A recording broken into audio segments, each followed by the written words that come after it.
성경 말씀 전도서 1장을 보겠습니다.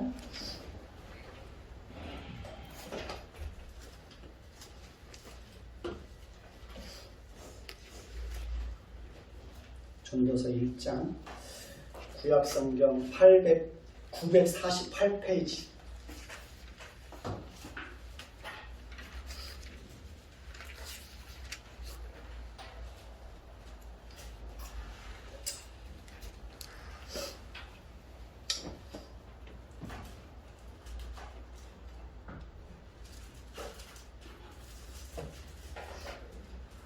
네, 948페이지입니다. 앞으로 주일날에는 전도서를 계속해서 살펴볼 겁니다. 거기다 노란 줄을 딱딱 넣어놓으세요. 끈을. 알았죠? 자, 1절부터 제가 읽겠습니다. 다윗의 아들 예루살렘 왕 전도자의 말씀이라. 전도자가 이르되 헛되며 헛되고 헛되니 모든 것이 헛되도다.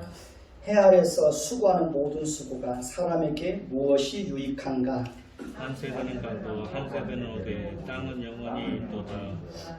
해는 뜨고 해는 지되 그 떴던 곳으로 빨리 돌아가고 바람은 남으로 불다가 후로 돌아가며 이리 돌며 저리 돌아 바람은 그 불던 곳으로 돌아가고 모든 강물은 다 바다로 흐르되 바다를 채우지 못하며 강물은 어느 곳으로 흐르든지 그리로 연하여 흐르느니라. 모든 만물이 피곤하는 것을 사람이 말로 다 말할 수는 없더니 그는 보아도 족함이 없고 귀는 들어도 가득 차지 아니하도다.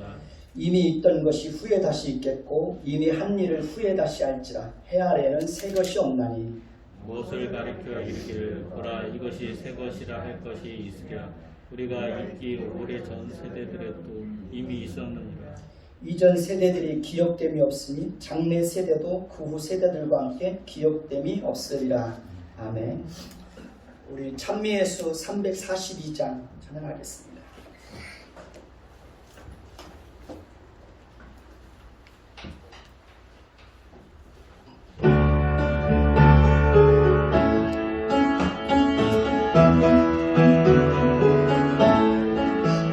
나의 힘이 되신 여호와여, 내가 주님을 사랑합니다. 주는 나의 반석이시며 나의 요새시라.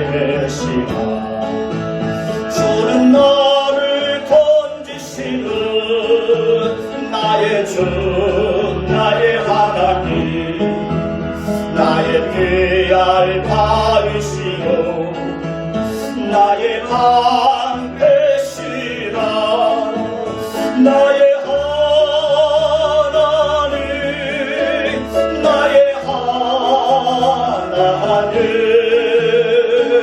구원의 뿌리시오 나의 산성이라. 나의 하나님 나의 하나님 그는 나의 여호와 나의 구세주 나의 힘이 되신 여호와여, 내가 주님을 사랑합니다. 주는 나의 사랑이시며 나의 의지이시네. 주는 나를 이끄시어 주의 길 인도하시니 나의 생의 목자 되시니 내가 따르리라. 나의 하나님 나의 하나님 생명의 멸류관으로 내게 세워소서. 나의 하나님 나의 하나님 그는 나의 여호와 나의 구세주.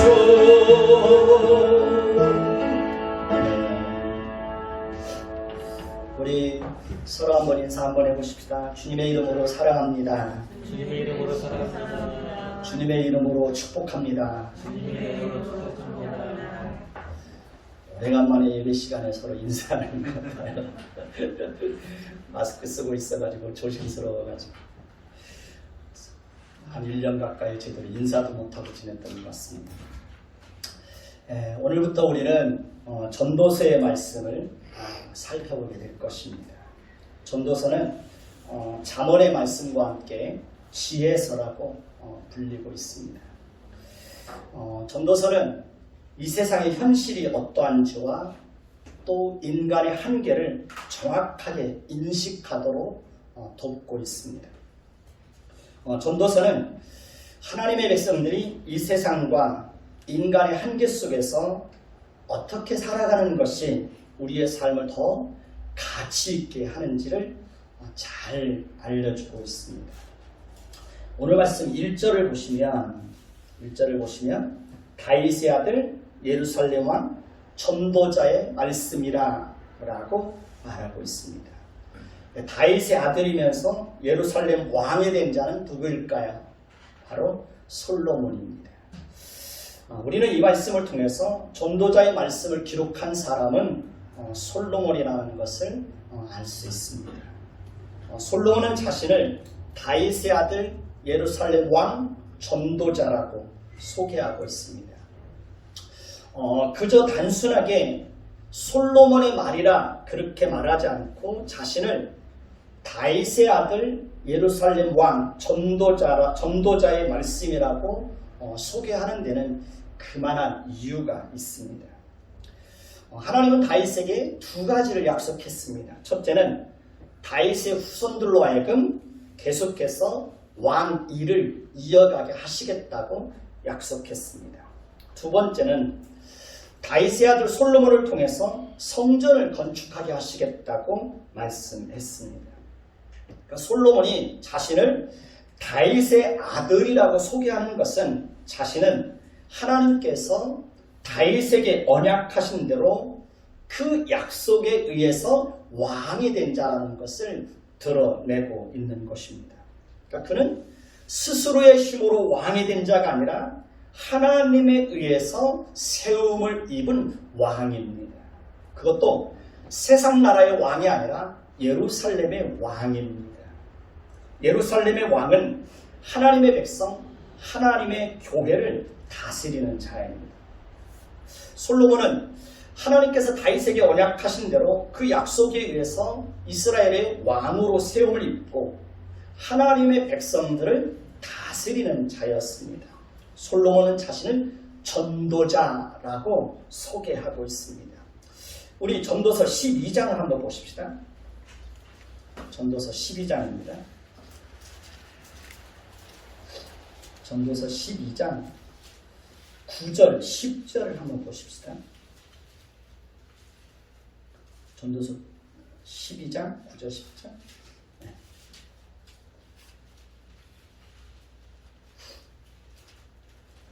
전도서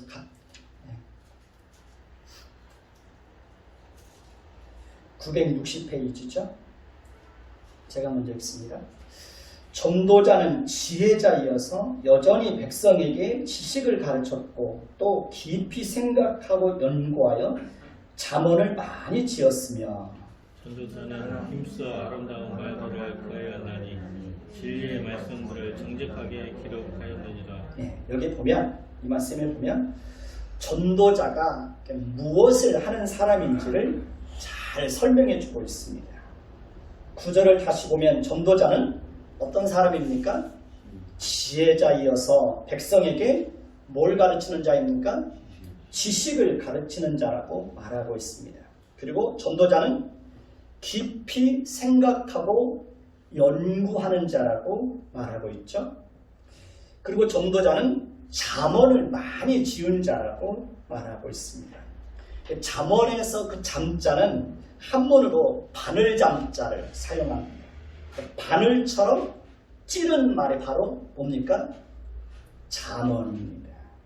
바늘로 찌르듯이 어떤 말을 해서 상대방에게 교훈을 주는 것입니다. 그것이 바로 잠언입니다. 10절을 보면 전도자는 힘써 아름다운 말을 구하는 자, 즉 아름다운 말들을 소집하는 자라고 그렇게 말하고 있죠. 전도자는 자기 혼자 깊이 생각하고 연구하는 것으로 그치지 않고 자신의 한계를 인정하고 힘써 아름다운 말과 지혜로운 말들을 수집하고 배우는 자라고 말하고 있습니다. 다음으로 전도자는 진리의 말씀을 정직하게 기록하는 자라고 말하고 있죠. 전도자는 종합해 보면 지혜의 선생입니다. 지혜의 선생. 전도자는 특별히 하나님의 백성들을 불러 모아놓고 공적으로 뭘 가르치는 사람입니까? 지혜를 가르치는 사람입니다. 전도자는 하나님의 백성들이 모인 공적인 자리에서 자신이 깊이 생각하고 연구하고 힘써 아름답고 지혜로운 말들을 수집해서 정직하게 잠언의 형태로 삶의 지혜를 가르치는 사람입니다. 전도자는 단순히 무엇을 듣고 배워서 지식만을 전달하는 자가 아니라 자기의 삶을 통해서 생생하게 경험한 내용을 기반으로 해서 그것을 통해서 얻은 지혜를 이렇게 공적인 자리에서 가르치는 겁니다. 그런 의미에서 저와 여러분들은 모두가 어떤 사람들이 되어야 됩니까? 전도자가 되어야 합니다. 가정에서도 자녀들에게 전도자가 되어서 잠언의 형태로 자녀들에게 끊임없이 지혜를 가르쳐야 됩니다. 너 그렇게 살면 안 돼. 그렇게 살면 큰일 나. 하나님 잊어버리면 큰일 나. 이렇게 잠언의 형태로 아이들의 마음을 찌르는 겁니다. 바늘처럼. 그래서 아이들의 생각을 깨우는 거예요. 그러니까 자녀들에게 어떻게 살아가는 것이 정말 지혜롭고 가치 있게 사는지를 그러니까 기회가 주어질 때마다 부모들은 잠언의 형태로 자녀들에게 지혜를 가르쳐야 됩니다. 저도 기회가 주어질 때마다 제가 경험했던 일들을 자녀들에게 끊임없이 이야기를 해줍니다. 그러니까 저도 여러분들에게 하나님의 말씀을 바르게 전하기 위해서 끊임없이 연구합니다. 또 많은 분들의 또 설교도 듣습니다. 또 많이 생각하고 또 기도합니다. 그래서 여러분들에게 잠언의 형태로 여러분들에게 지혜를 가르치고 있는 것입니다. 자, 2절을 보십시다. 2절을 보면 전도자가 이때 헛되고 헛되며 헛되고 헛되니 모든 것이 헛되도다 라고 말하고 있습니다. 그러니까 우리가 잘 알고 있는 대로 솔로몬은 하나님에 의해서 예루살렘 왕으로 세움을 입은 사람입니다. 그는 하나님의 지혜를 소유한 자였습니다. 그는 그가 누릴 수 있는 모든 부귀와 영화와 쾌락을 다 경험하고 누려본 사람입니다.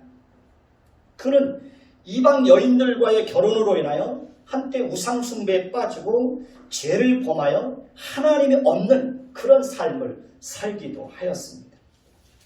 그러나 하나님은 솔로몬에게 회개의 기회를 주어서 그로 하여금 잘못된 삶에서 돌이키게 하시고 이 전도서의 말씀을 기록해서 우리에게 남겨준 것입니다. 하나님은 솔로몬에게 모든 것을 경험하게 하시고 그가 경험을 통해서 얻은 지혜와 지식을 교회 앞에서 지금 저를 통해서도 여러분들에게 가르치게 하고 있는 것입니다.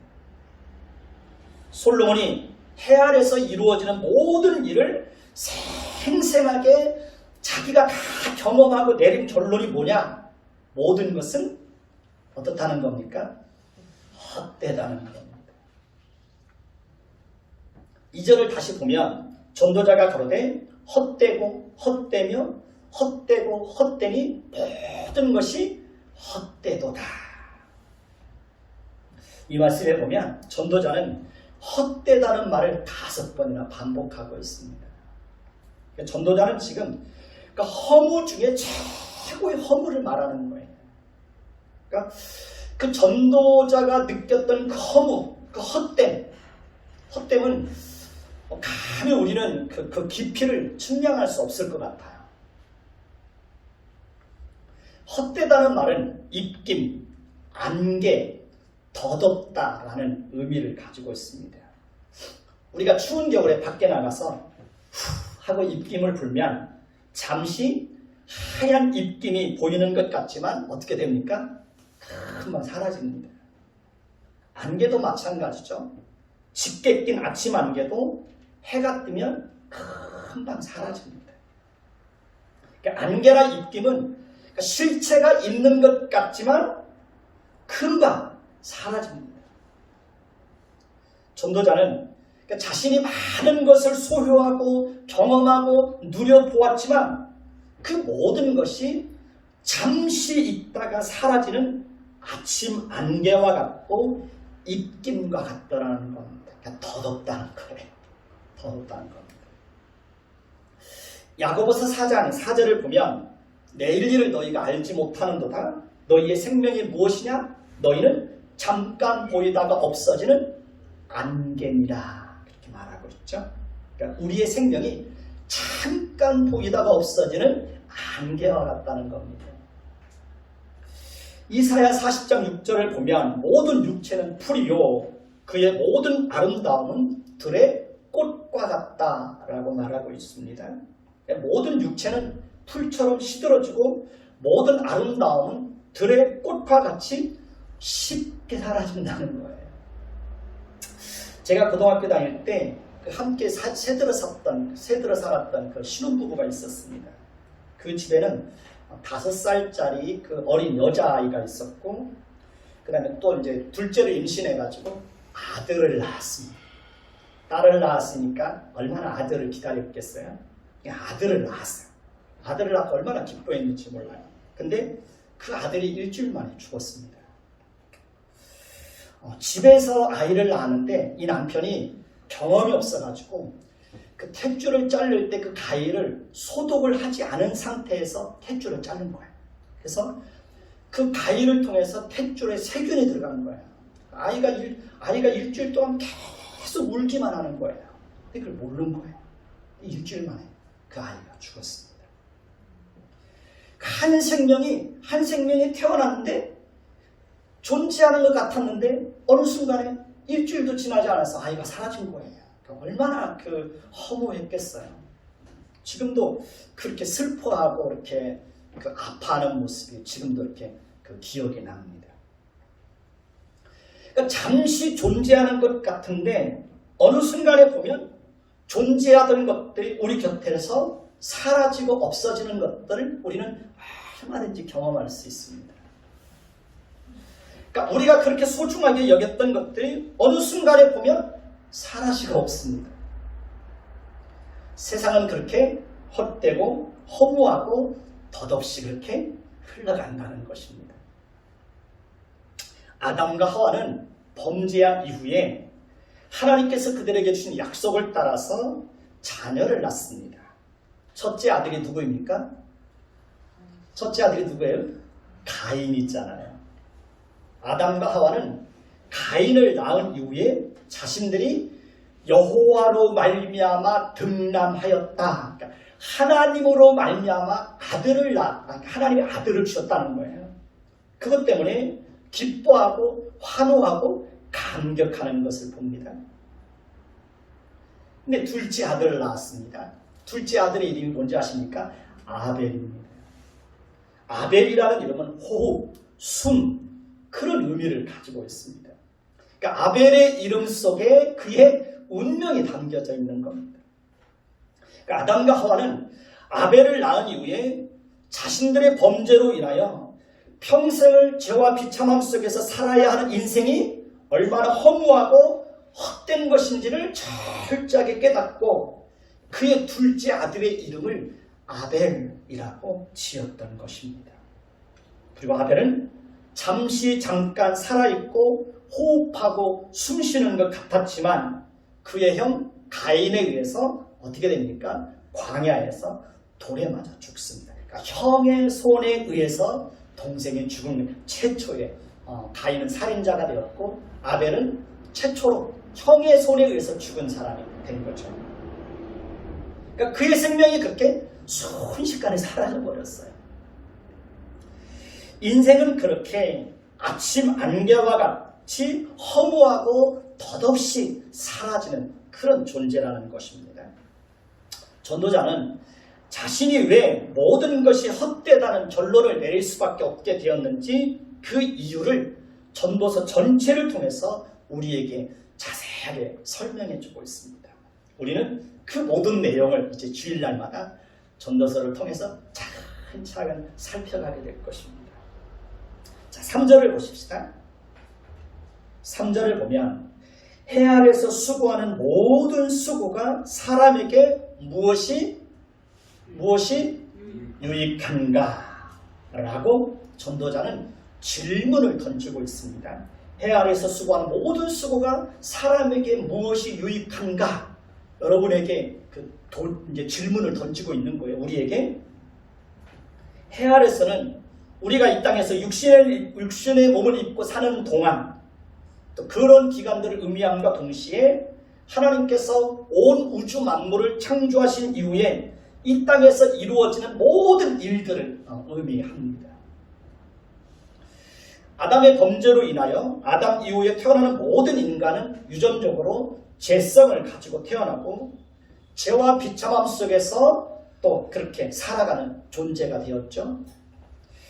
아담 이후에 태어나는 모든 인간은 죄의 결과와 또 징벌로 인하여서 땀에 이마에 땀을 흘려야 식물을 얻을 수 있게 되었습니다.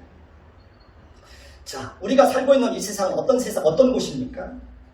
이 세상은 죄악으로 오염되고 부정과 부패가 가득한 곳입니다. 그리고 인간은 그 속에서 무엇인가를 얻기 위해서 끊임없이 땀을 흘리고 수고를 해야 됩니다. 그러나 결과적으로 보면 아무것도 남는 것이 없다는 겁니다. 그러니까 모든 인간은 빈손으로 왔다가 빈손으로 돌아갑니다. 전도자는 지금 우리의 모든 수고가 아무런 의미도 없고 무가치하다는 것을 말하는 것이 아닙니다.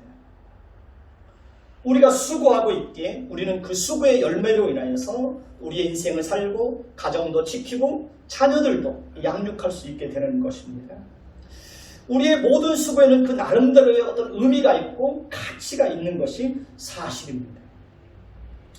자, 그럼에도 불구하고 전도자가 사람이 해 아래서 수고하는 모든 수고가 자기에게 무엇이 유익한가라고 질문을 던지고 있는 것은 우리의 인생과 우리의 삶을 정말 가치 있게 하는 것이 무엇인지를 찾아보자는 의미에서 그런 근원적인 질문을 던지고 있는 것입니다.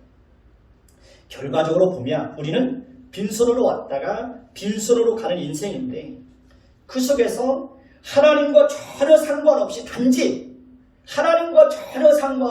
단지 무엇인가를 얻기 위해서만 평생을 땀을 흘리면서 그렇게 수고하며 살아야 한다면 그것이 정말 우리의 삶을 가치 있게 만드는 것인지 라고 우리에게 묻고 있는 겁니다. 한번 생각해 보자는 거죠. 하나님과 상관없이 살아간다면 그가 이 땅에서 아무리 땀을 흘리고 많은 일들을 하고 성공을 하고 어떤 이기한 업적을 남기고 많은 부를 소유한다고 할지라도 그 영혼은 죽어서 어떻게 됩니까? 불과 유황못에 던져지게 됩니다.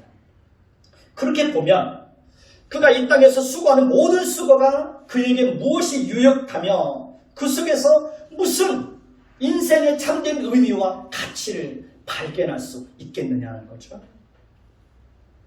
전도자는 이제 왜 모든 것이 헛되다는 결론을 내릴 수밖에 없게 되었는지, 왜 해 아래서 수고하는 모든 수고가 사람에게 무엇이 유익한가라는 질문을 던질 수밖에 없었는지 그 이유를 구체적으로 설명하고 있습니다.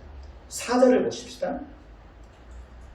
4절을 보면 한 세대는 가고 한 세대는 오되 땅은 영원히 있도다 라고 말하고 있죠. 이것은 무엇을 말하는 것입니까? 반복된다는 것입니다. 땅은 영원히 있지만 사람은 그렇지 않다는 겁니다. 한 세대가 가면 또 다른 한 세대가 온다는 거죠. 그것이 이 땅에서 어떻게 된다는 거예요? 계속해서 반복된다는 겁니다. 그러니까 사람이 이 땅에서 사는 것도 제한되어 있다는 거죠. 뛰어넘지 못하는 한계가 있다는 겁니다. 그 일이 모든 인생 속에서 끊임없이 반복된다는 겁니다. 5절도 보십시다. 5절도 보면 해는 떴다가 지고 그 떴던 곳으로 빨리 돌아가고 라고 말하고 있죠. 해는 떴다가 지는 것을 어떻게 합니까? 계속해서 반복합니다. 그러니까 해의 움직임에도 벗어나지 못하는 한계라는 게 있다는 거죠. 6절을 볼까요? 바람은 남으로 불다가 북으로 돌아가며 이리 돌며 저리 돌아 그 불던 곳으로 돌아간다고 말합니다. 바람도 보면 불었다가 사라지는 것을 어떻게 합니까? 반복합니다. 그러니까 자유롭게 부는 바람도 사라지는 한계가 있다는 거예요. 태풍이 불면 많은 피해를 입히는 것 같지만 어느 순간에 보면 그 바람도 사라져버리고 없어집니다. 자, 7절을 볼까요? 7절을 보면 모든 강물은 다 어디로 흐릅니까? 바다로 흐르되 바다를 채우지 못하며 어느 곳으로 흐리든지 그리로 연하여 흐르느니라 라고 말하고 있죠. 그러니까 모든 강물은 다 바다로 흘러가고 있어요. 강물은 반복해서 바다로 흘러가지만 바다를 채우지 못한다는 것입니다. 그 속에도 분명히 뭐가 있다는 거예요? 한계가 있다는 겁니다. 자연은 창조의 질서를 따라서 계속해서 순환되고 어떻게 됩니까? 반복됩니다. 봄, 여름, 가을, 겨울이 계속해서 순환되고 반복됩니다. 그러니까 어떤 한계를 벗어나지 못해요.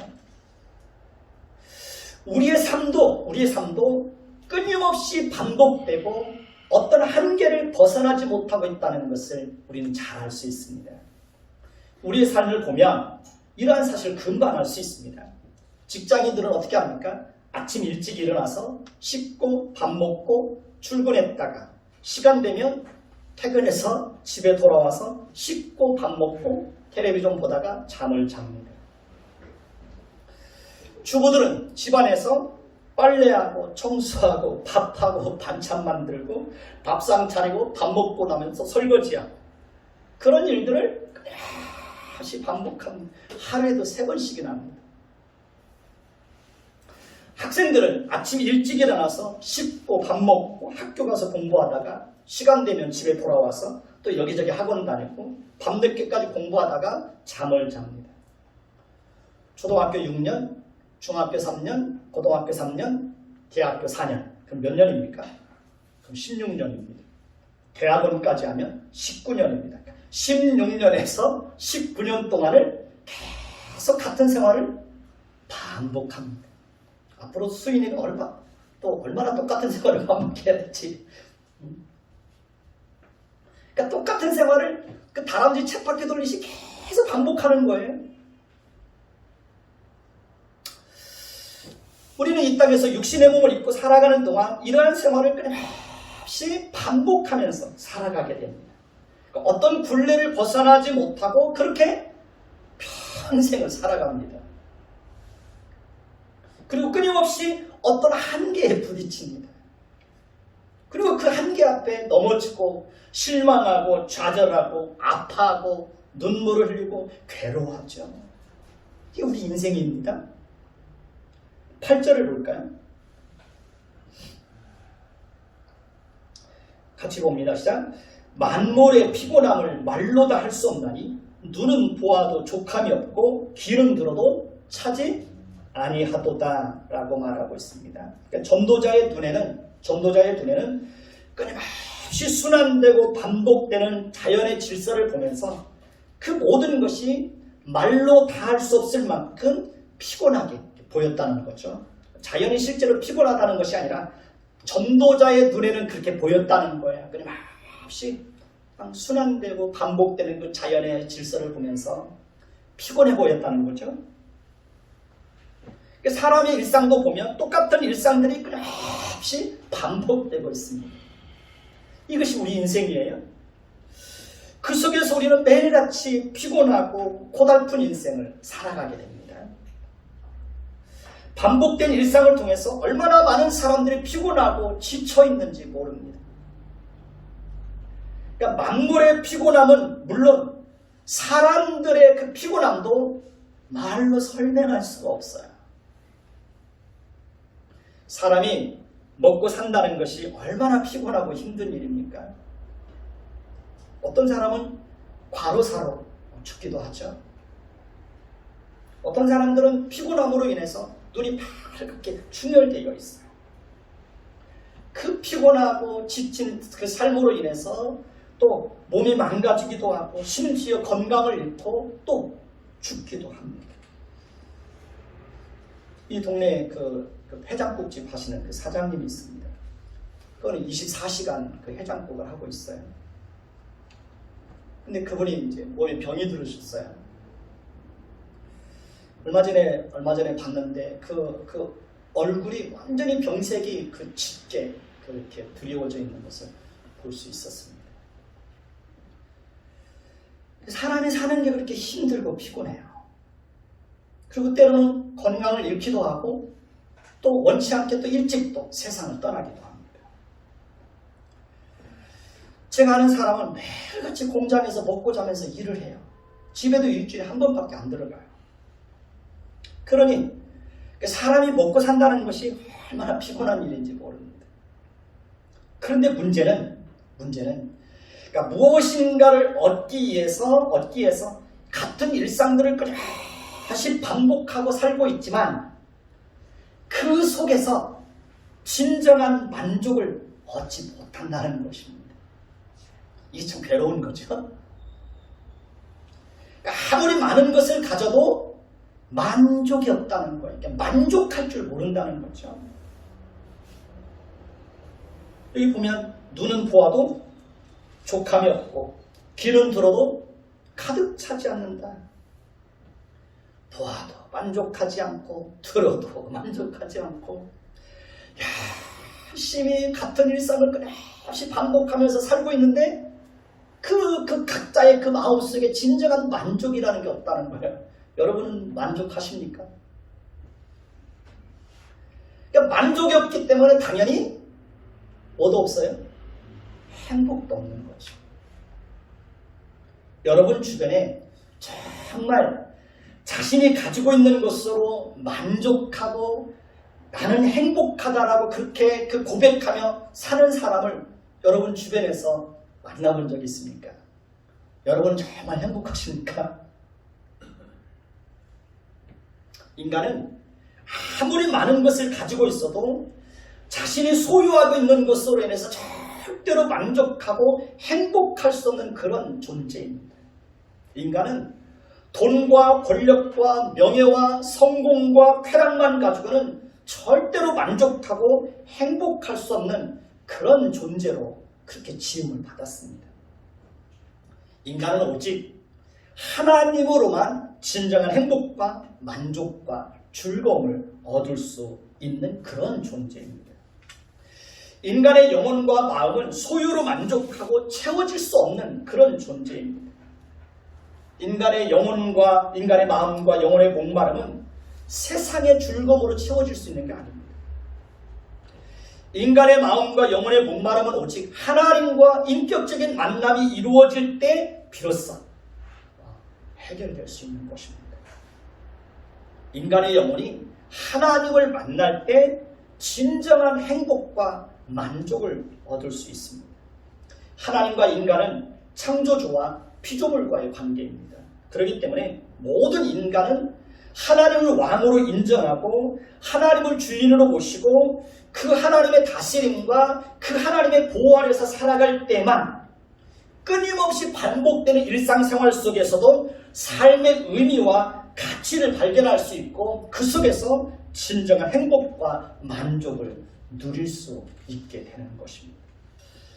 그러니까 끊임없이 반복되는 일상생활 속에서도 하나님의 말씀을 따라 하나님과 동행하는 삶을 살 때 우리 인생은 하루하루가 보석처럼 빛나는 삶으로 변할 수 있는 것입니다.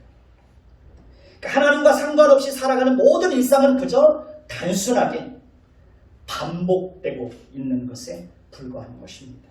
그렇기 때문에 전도자는 하나님을 떠나서 살아가는 모든 인생과 사람의 수고는 헛된 것이다라고 말할 수밖에 없었던 것입니다. 9절에서 10절을 보십시다. 9절에서 10절입니다. 같이 읽습니다. 이미 있던 것이 후에 다시 있겠고 이미 한 일을 후에 다시 할지라. 해 아래는 새 것이 없나니 무엇을 가리켜 이르기를 이것이 새 것이라 할 것이 있으랴. 우리가 있기 오래전 세대들에도 이미 있었느니라 라고 말하고 있습니다. 해 아래서 일어나는 모든 일도 새로운 것이 없고 계속해서 순환되고 반복된다는 것입니다. 이 세상에서 일어나는 모든 일은 부패하고 타락한 본성을 가지고 있는 사람들에 의해서 만들어지고 이루어지고 있습니다. 우리는 정권이 교체가 되면 무엇인가 나라가 새로워지고 국민들의 삶은 좀 더 나아지고 정치도 국회도 경제도 교육도 또 외교도 뭔가 달라질 거라는 그런 새로운 기대를 가지게 됩니다. 그런데 새로워졌습니까? 제가 생각할 때는 지금의 정부처럼 국민들의 마음을 분열시키고 국민들의 마음을 그렇게 갈라치게 하고 국민들을 서로 이렇게 적대적인 관계로 만들어 놓은 정부가 지금까지는 제 눈에는 없었던 것 같아요. 그러니까 과거의 정부가 잘못했던 것들을 현 정부에서도 똑같이 반복하고 있어요. 그러니까 제가 볼 때는 오히려 더 거짓되고 부패하고 타락하고 더 이선적인 그런 정부로 보여져요. 그러니까 세상은 점점 더 그렇게 부패하고 타락한 모습으로 그렇게 전락을 하게 될 것입니다. 모든 인간은 태어날 때부터 타락하고 부패한 본성을 가지고 태어납니다. 그 결과 모든 인간은 항상 모든 성향과 삶과 생각과 추구하는 모든 것들이 모든 가치들이 다 죄로 기울어질 수밖에 없습니다. 그리고 이 세상은 죄와 악과 신과 또 돈의 원리에 의해서 순환되어지고 반복되어지고 있기 때문에 새로운 것이 없습니다. 그러니까 사람들은 끊임없이 새로운 것을 갈망합니다. 사람들은 새로운 것을 구입했을 때 잠시 동안 행복해하기도 합니다. 그러나 그 행복도 잠시뿐입니다. 또 다른 새로운 신상품들이 계속해서 쏟아져 나오기 때문에 그렇습니다. 그러니까 이러한 일들이 세상에서는 끊임없이 반복된다는 겁니다. 그렇기 때문에 해 아래는 새 것이 없다고 말을 하는 것입니다. 죄와 악과 신과 돈의 원리에 의해서 다스려지는 부패하고 타락한 세상 속에서 우리의 인생을 가치 있고 행복하게 하는 삶의 비결은 뭘까요? 그것은 죄로 기울어지는 우리의 마음을 끊임없이 하나님께로 돌려놓는 것입니다. 부패하고 타락한 본성을 따라서 생각하고 말하고 그렇게 살아가는 것이 아니라 성령의 인도하심을 따라 하루하루의 삶을 성실하게 살아가는 것입니다. 하나님의 성품으로 가족과 이웃과 우리가 만나는 사람들을 따뜻하게 대하는 것입니다. 섬김을 받으려는 것이 아니라 도리어 섬기는 자로 살아가는 것입니다. 그러니까 움켜쥐고 사는 것이 아니라 긍휼을 베풀면서 사는 것입니다. 세상의 유행과 세속적인 가치를 따라 살아가는 것이 아니라 영원히 변하지 않는 하나님의 말씀을 따라 성실하고 정직하게 살아가는 것입니다.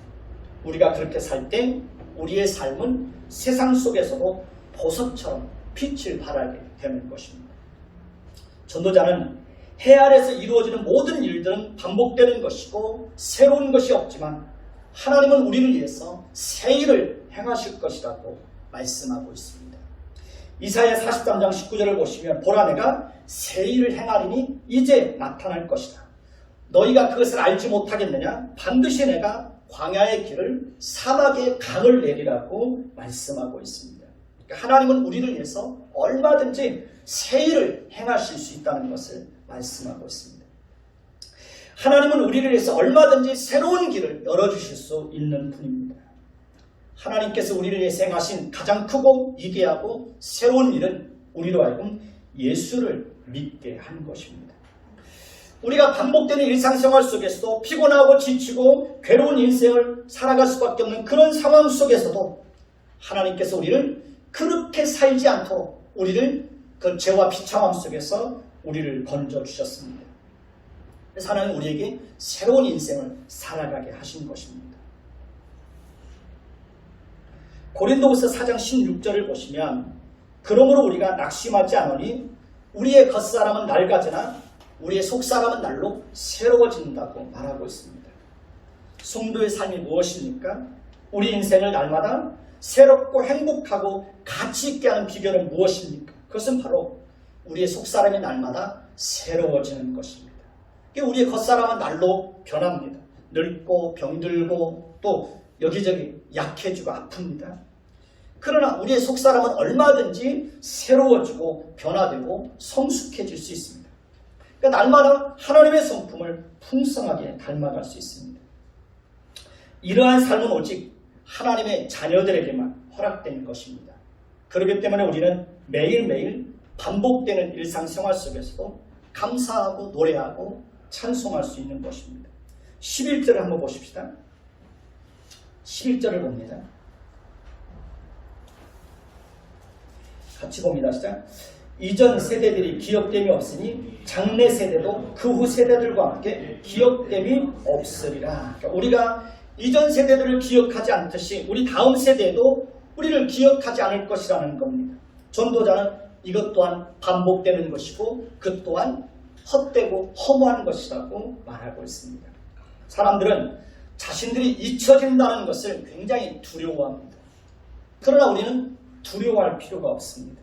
왜냐하면 모든 사람들이 다 우리를 기억하지 못하고 우리가 모든 사람들의 기억 속에 잊혀진다고 해도 우리를 잊지 않고 영원히 기억하시는 분이 있습니다. 그분이 바로 누구입니까? 하나님이십니다. 이사야 49장 15절을 보면 여인이 어찌 그 젖먹는 자식을 잊겠으며 자기 태에서 난 아들을 긍휼히 여기지 않겠느냐. 그들은 혹시 잊을지라도 나는 너를 잊지 아니할 것이다. 하나님은 절대로 우리를 잊지 않는다는 것입니다. 사람들은 다 우리를 잊어버리고 우리가 어떤 형편과 상황 속에 놓여있는지 몰라도 하나님은 절대로 우리를 잃어버리지 않습니다. 하나님은 우리의 형편과 상황을 속속들이 다 아십니다. 그러니 사람들이 우리에 대해서 관심이 없다고 슬퍼하고 불평할 것이 아니라 하나님께 기도하시면 됩니다. 우리의 인생은 이 땅에서 죽고 사람들의 기억 속에서 잊혀지는 것으로 끝나지 않습니다. 우리는 장차 새하늘과 새 땅에서 하나님과 함께 영원한 행복을 누리게 될 것입니다. 그러니 우리의 인생은 결코 헛되지 않은 것으로 끝나는 것입니다. 자, 이제부터 우리는 우리 인생을 허무하고 헛되다고 보면 될까요? 안 될까요? 우리 인생을 그런 눈을 가지고 보면 안 되는 겁니다. 이렇게 살아서 뭐하냐고 자신의 삶을 비관하고 탄식하면 될까요? 안 될까요? 그러면 안 되는 겁니다. 우리는 우리의 인생을 새로운 눈으로 바라볼 수 있어야 합니다. 우리에게는 그저 반복되는 지루한 일상이 아니라 하나님께서 우리에게 매일같이 새로운 날을 선물로 주신다는 사실을 우리는 기억해야 됩니다. 하나님은 오늘도 우리에게 새로운 날을 선물해 주셨습니다. 내일도 하나님은 저와 여러분들에게 새로운 날을 선물해 주실 것입니다. 우리는 날마다 그렇게 하나님이 오늘도 나에게 새로운 날을 주셔서 오늘도 하나님께서 오늘도 나로 하여금 새로운 삶을 살아가게 하셨다는 것에 대해서 우리는 감사한 마음을 가지고 하루하루를 새날을 맞이하는 것처럼 그렇게 새로운 마음을 가지고 우리의 인생을 살아야 되는 것입니다. 그럴 때 우리의 인생을 또 더 가치 있게 그렇게 우리 인생을 살아갈 수 있게 되는 것입니다. 우리가 그렇게 살 때 매일같이 반복되는 일상생활 속에서도 하나님께서 우리에게 새로운 은혜를 날마다 베풀어 주시는 것입니다.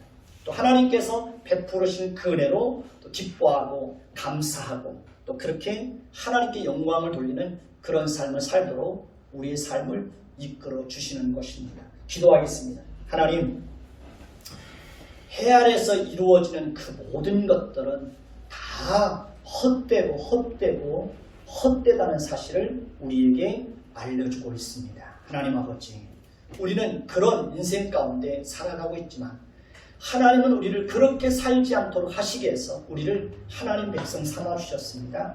하나님의 자녀 삼아주셨습니다. 매일매일 반복되는 일상생활을 또 살아가야 되는 우리지만 그런 가운데서도 하나님께서 우리에게 날마다 새로운 날을 살도록 우리에게 새 날을 주시는 분이 우리 하나님이라는 사실을 기억해서 날마다 새로운 날을 선물 받은 자들답게 새 날을 또 그렇게 하나님 앞에서 우리의 삶을 아름답고 가치 있게 만들어갈 수 있는 지혜로운 하나님의 백성들이 되도록 은혜를 베풀어 주옵소서. 예수 그리스도의 이름으로 감사하며 기도드립니다. 아멘.